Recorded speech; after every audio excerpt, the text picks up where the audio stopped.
ఇందులో పోస్టర్ చూస్తేనే అర్థమవుతుంది వెరీ పవర్ఫుల్ క్యారెక్టర్ అని. వాట్ యూ సే ఇంద్రజ గారు? థ్యాంక్ యూ సుమ గారు. Yes it is.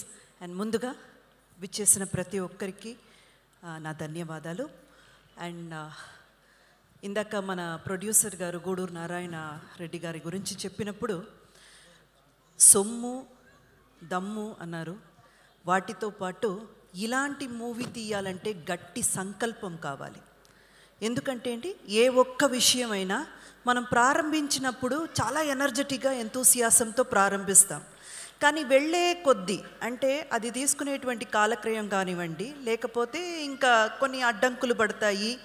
అండ్ ముఖ్యంగా డబ్బుల విషయానికి వచ్చినప్పుడు ఫినాన్షియల్గా చాలా మనం అనుకున్నది ఒక్కటైతే జరిగేది ఎక్కడికో వెళ్ళిపోతాయి. ఈ మూవీ కూడా అదే అయింది. 16 కోట్లు ఏదో అనుకున్నారు సార్, ఇప్పటికీ 51 కోట్లు వచ్చి నిలబడింది. అది ఎలా భరించారో తెలియదు కానీ ఆ గట్టి సంకల్పం అయితే మాత్రం, అంటే ఈ మూవీని తీసుకురావాలి, మరుగుపడిన చరిత్రని బయటకి తీసుకురావాలి, అన్టోల్డ్ అండ్ ఆ ట్రూ స్టోరీని అందరు ముందు పెట్టాలి అన్న సంకల్పం మాత్రం ఎక్కడ నీరు కారిపోకుండా, sir hats off to you. ముందుగా గూడూరు నారాయణ రెడ్డి గారికి చాలా చాలా గట్టిగా మనం అందరం కూడా చప్పట్లతో ఒక్కసారి హ్యాట్స్ ఆఫ్ చెప్పుకోవాలి. అండ్ అలాగేనండి యాటా సత్యనారాయణ గారు, మా డైరెక్టర్ గారు గురించి ఆయన విద్వాంసం కానివ్వండి, విద్య కానివ్వండి, ఆయనకు ఉన్నటువంటి కెపాసిటీ కానివ్వండి, ఆయనతో పనిచేసిన లేదా ఆయన గురించి తెలిసిన అందరికీ తెలిసిన విషయమే. ఆయన డెబ్యూ డైరెక్టర్ అన్న పేరు చెప్తే నాకు అసలు అది చెప్పాలని అనిపించలేదు, చెప్పడానికి చాలా సిగ్గుగా అనిపించింది. ఎందుకంటే ఒక 10-20 ఏళ్ళు ఈ ఇండస్ట్రీలో చాలా మూవీస్ తీసి మంచి ఎక్స్పీరియన్స్ ఉన్న ఒక డైరెక్టర్కి ఎంతైతే పొటెన్షియల్ అండ్ క్యాపబిలిటీ ఉంటుందో మా సత్యనారాయణ గారు ఏమాత్రం దానికి తక్కువ కాదు. అంత కెపాసిటీ ఉన్న వ్యక్తి. అంటే మామూలుగా చెప్తాం కదండి, ఒక విత్తనం వేయగానే ఏదో ఒక వారం లేదా ఒక నెలలోపు ఏదో అక్కడ మొలుస్తుంది. ఒక విత్తు వేయగానే ఏదో ఒకటి మొలుస్తుంది. కానీ వెదురు మాత్రం ఏమి బయట కనపడదండి, అది లోపల పెరుగుతుంది. సడన్గా ఒక 5 ఏళ్ళ తర్వాత లేదా ఒక 6-7 ఏళ్ళ తర్వాత జంగమని పైకి వస్తుంది. మా సత్యనారాయణ గారు ఆ టైప్. అంతే సార్, ఒక్క మూవీ మిమ్మల్ని మీరు నిరూపించుకోవడానికి లేదా మీరెవరో ఈ ఇండస్ట్రీ తెలుసుకోవడానికి ఈ ఒక్క మూవీ సాటి. ఇంకా మీరు ఎంతో మీ కెపాసిటీకి మీరెంతో ఎదగాలని మనస్ఫూర్తిగా కోరుకుంటున్నాను. ఇకపోతే మనకు చీఫ్ గెస్ట్గా విచ్చేసినటువంటి మాధవీలత గారికి, అలాగే వెంకటరమణ రెడ్డి గారికి, రాకేష్ రెడ్డి గారికి అందరికీ కూడా సాగనం పలుకుతూ, చాకలి ఐలమ్మ ఇంతకంటే అదృష్టం ఏముంటుంది చెప్పండి.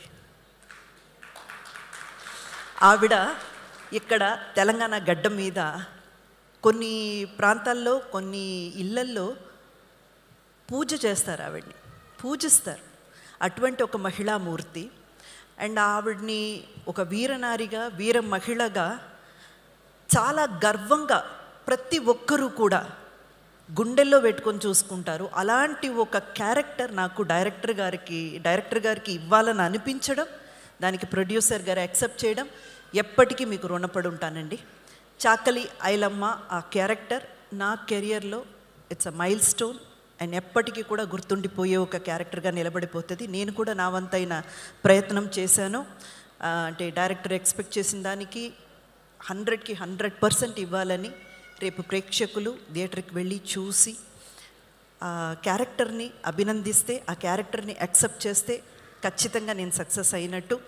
అంతేకాదు, ఈ పర్టికులర్ క్యారెక్టర్ చేయడానికి కొన్ని హోంవర్క్స్ అయితే చేశాను. ఆ తర్వాత గెటప్స్ అవి ఇవి అన్నీ కూడా చేశాము.